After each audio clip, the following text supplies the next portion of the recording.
Welcome to Sweet Life Beat Life. We hope this video helps. In this video, I will explain how to use Redoxon Vitamin C. Take one effervescent tablet, dissolve it in 200 ml water until fully dissolved, and drink the solution right away. Avoid chewing the tablet. If you have any medical conditions or take other medications, check with your healthcare provider before starting. Store tablets in a cool, dry place and keep them out of reach of children for safety and freshness. Take Redoxon at a time that fits your routine, such as with breakfast or before bed, whichever you prefer. Stick to the package dose and avoid combining with other high-dose vitamin C supplements. If you miss a dose, take one when you remember but do not double up that day.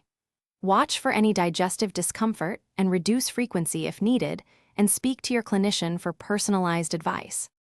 Store Redoxon in its original container, tightly closed, and keep it at room temperature away from moisture and direct sunlight.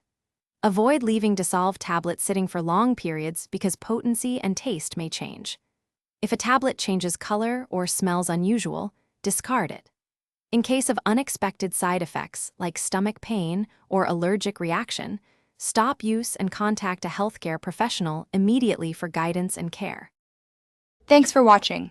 Consider subscribing if we helped you.